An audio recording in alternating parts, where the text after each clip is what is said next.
Evet, pekala. Doğada bir deneyim yaşamak istedim. Bunun eğlenceli olacağını düşündüm.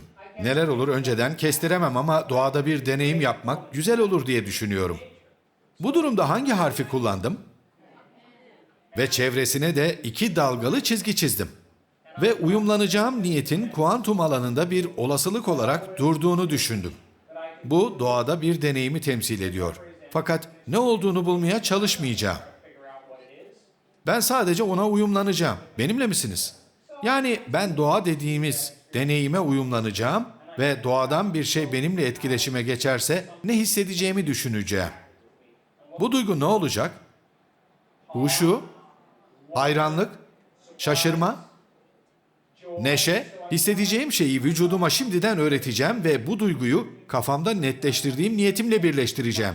Böylece yeni bir işaret göndereceğim. Radyo gibi düşünün. Sadece frekansını ayarlayacağım. Ve beynimde bu bilinç akışını işleme sokacak.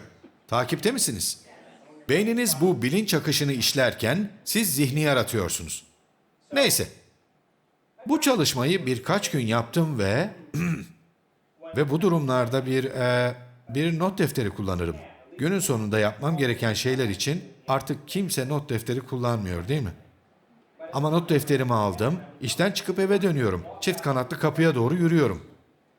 Çift kanatlı kapıya yürürken asistanlarımı aradım. Asistanlarımdan birini. Onlar da ertesi gün yapacağım şeyleri aramam ya da görmem gereken kişileri gözden geçirip bana hatırlatır. Neyse, işte o gün kapının hemen ağzında bu şekilde duruyorum. Ve asistanımla telefonda konuşuyorum. Asistanımla programı konuşurken bir anda bir tane Stellar alakarga geldi. Stellar alakarga ne biliyor musunuz? Hormonu fazla kaçmış mavi alakarga. Kuzeybatı Pasifik'te bulunduysanız iridirler. Siyah bir suratları vardır ve kanatlarının altı da siyahtır. Kocaman mavi bir kuştur. Ben şu şekilde duruyorum. Alakarga şu taraftan başıma doğru pike yapmış geliyor. Telefondayım, şu şekilde eğildim. O da hemen yanımdaki şu çıkıntıya kondu. İstesem dokunabilirim, bana bakıyor. Asistanıma kapatmam lazım dedim. Bir deneyim geçiriyorum ama olay bu mu diye düşünmüyorum. Sonra ona baktım ve konuştum. Merhaba küçük dostum. Ben bahçeyi sulamaya çıkıyorum. Sen de gelmek ister misin? Bahçeye yürüyorum. O da hemen yanımda uçuyor. Sonra bezelyeleri dizdiğimiz ipe kondu. Ben bahçeyi sularken tepeden bana bakıyor. Her yerin sulanması için etrafımda dönüyorum. Meyve ağaçlarını sulayacağım. Gelmek ister misin? Ben meyve ağaçlarına yürüyorum. O da uçup elma ağacına konuyor. Hemen şurada. Beni izliyor. Ben de işimi iyi yapmaya çalışıyorum. Suyu açıyorum. Sonra ona dönüp ben eve dönüyorum. Sen de gelmek ister misin diyorum.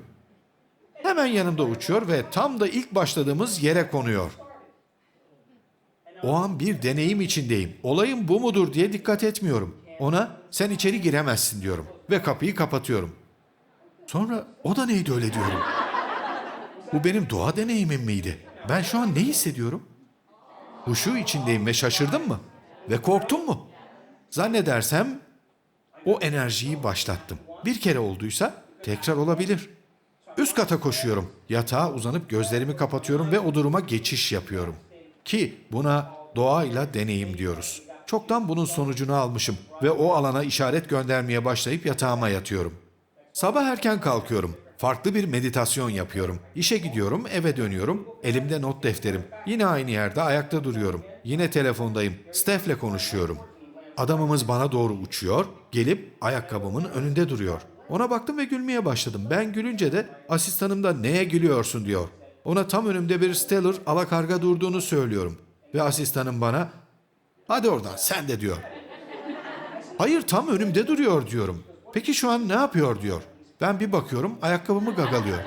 Ayakkabımı gagalıyor diyorum bana. Çekil diyor. Peki diyorum. Yana çekiliyorum. Tekrar ayakkabıma konuyor. Telefonu kapatıp gülüyorum. Ben ona bakıyorum, o bana bakıyor ve içeri giriyorum. Bu duygu huşudan fazlası değil mi? Eğlencede var mı?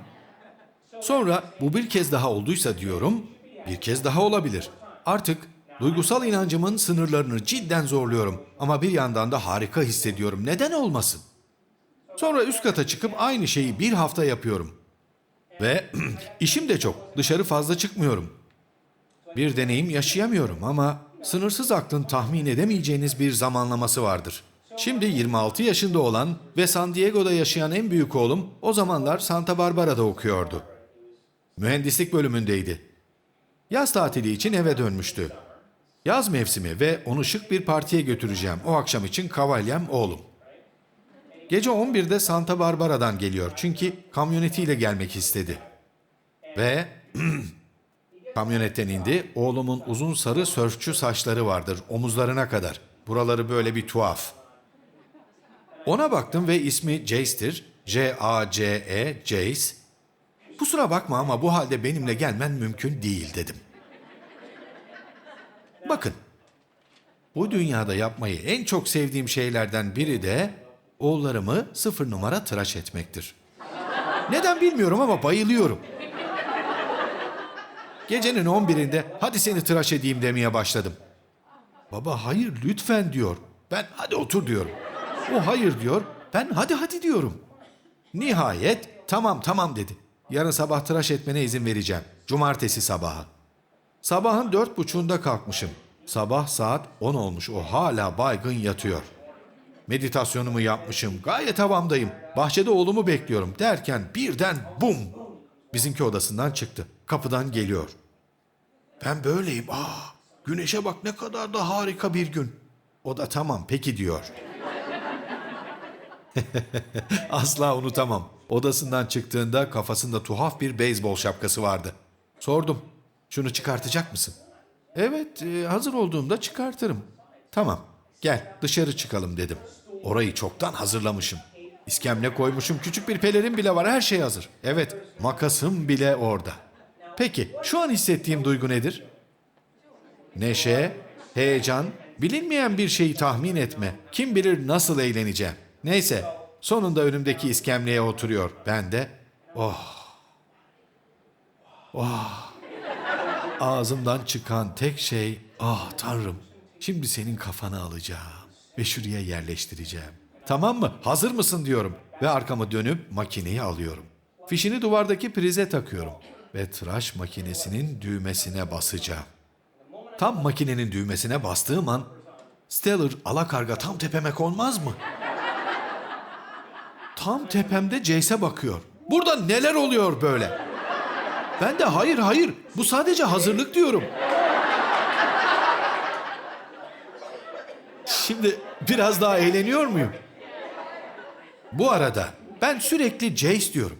Bu Stellar alakarga kafama konmayı nasıl akıl etti? Bunu tekrar söyleyip durdum. Bırakamıyordum. Bu benim kafama konmayı nasıl akıl etti? Baba, gına geldi şu Stellar'dan. Sonra birkaç bira getirdim. O sırada şu Stellar'ı düşündüm de demez mi? Pekala. Bu deneyimleri yaşadıkça biraz daha aydınlanıyor ve hayatınızda kontrol altına almaya çalıştığınız her şeyin dizginlerini bırakmıyor musunuz?